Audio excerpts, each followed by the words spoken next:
Chaque génération de joueurs NBA laisse une empreinte, une époque, un héritage. Mais certains joueurs vont au-delà. Ils ne sont pas simplement des stars. Ils deviennent une anomalie dans le cours du temps. Une anomalie qu'on observe, qu'on analyse, qu'on critique, mais qu'on ne comprend jamais vraiment. Et quand on parle de joueurs défiant le temps lui-même, il n'y a qu'un seul nom, LeBron James. Mais aujourd'hui, à 40 ans passés, est-il vraiment en train de combattre le temps? Ou est-il en train de lutter contre l'histoire elle-même? Depuis toujours, le temps est le premier adversaire de chaque athlète. La jeunesse est l'essence du sport. Vitesse, puissance, explosivité. Pour certains, la chute est brutale. Pour d'autres, elle est lente, presque douce. Mais elle arrive toujours. Pourtant, LeBron est encore là. Toujours All-Star, toujours décisif. Encore capable d'inscrire 30 points, de prendre des rebonds, d'orchestrer le jeu comme un chef d'orchestre vieillissant, mais redoutablement précis. Ce qu'il fait à cet âge, personne ne l'a fait avant. Ni Jordan,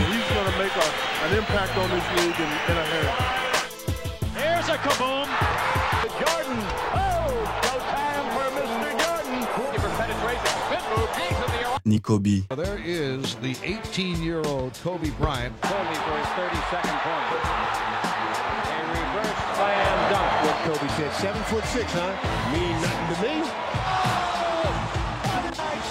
Ni Karim. The NBA is underway.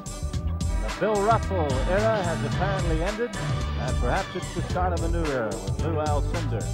Il essaie le premier à repousser le vieillissement à ce niveau. Mais alors pourquoi cette sensation étrange? Pourquoi cette impression que ce n'est plus vraiment un combat contre le temps, mais contre autre chose? Parce qu'en réalité, LeBron n'a jamais vraiment combattu le temps. Il l'a apprivoisé, il l'a maîtrisé. Ce qu'il combat aujourd'hui, c'est l'histoire. L'histoire avec un grand H. Celle des comparaisons, celle des débats, celle qui décide qui est le GOAT.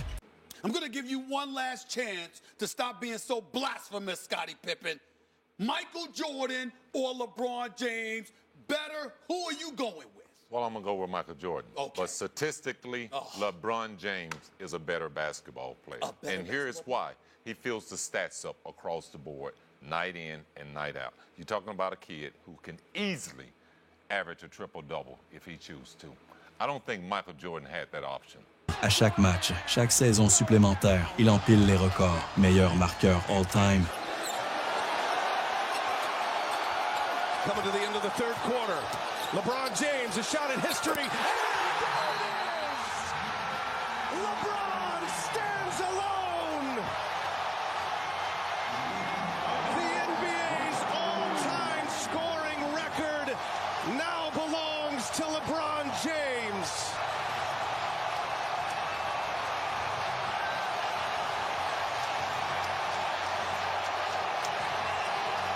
Plus de 20 saisons consécutives à plus de 25 points de moyenne. Série de playoffs interminable. Mais malgré tout ça, une partie des fans reste sceptique. Pourquoi? Parce que ce combat n'a jamais été contre les chiffres. Ce combat est émotionnel. Jordan, c'est la légende parfaite. 6 finales, 6 titres, 6 MVP des finales. Le mythe invincible. LeBron, c'est la complexité, la longévité, la polyvalence, mais aussi des finales perdues, des choix discutables, du calcul. Et c'est là que réside le vrai combat. Pas contre le temps, mais contre la narration collective de l'histoire. LeBron, c'est le joueur qu'on n'arrive pas à enfermer dans une case. Quand il gagne, ce n'est jamais suffisant pour certains. Quand il perd, c'est toujours normal pour d'autres. Pourquoi? Parce que son héritage est complexe. Il est le meilleur joueur complet que la NBA ait connu. Playmaking. By AD. Look at AD running the floor. LeBron! Defensive end. Bounce. Perfect. AD. Swings it over to LeBron. And getting... Scoring. Goes to the wing here. James gets in the paint and finishes. Isolated with Brown. Backs in. Falling away. Got it. What a play by LeBron. The steal in the two. He's got 21. In transition. Reed, who was hot in the first half. This one comes off the Gobert. He got Space. Şengün inside. Mismatch on him. Knocked away. He's one-on-one. It's stolen. It's a two-on-one. Here comes LeBron. Open the block. LeBron James blocked it. We got a rookie. Mais il n'a pas l'aura parfaite que l'histoire aime raconter. Avec LeBron, il faut nuancer, réfléchir, argumenter. Et ça, beaucoup préfèrent les légendes toutes faites. Est-ce que ces prochaines saisons peuvent changer ça? Non, parce que ce n'est plus une question de performance. C'est une question d'émotion. Mais alors, pourquoi continuer? Pourquoi ces sacrifices physiques? Pourquoi repousser encore les limites? Parce qu'il ne cherche plus à prouver aux autres qu'il est le GOAT. Il veut écrire quelque chose qu'aucun autre n'a écrit. Jouer avec son fils.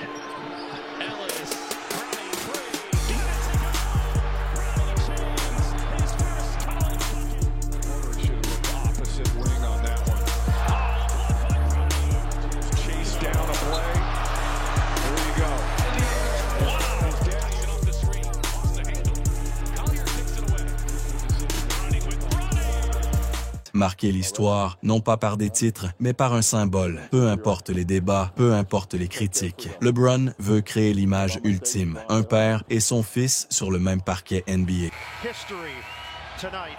The first father-son duo to play together in an NBA game.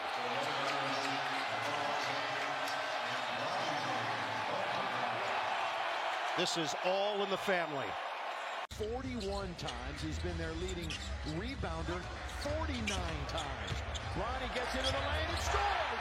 Good anticipation by Rollins, though. He had that one smelled out. Ronnie, baseline, runner is good! Little floater. Good play by Kyle. He's at 10 points on a 5 for 7 night. James for 3. Yes!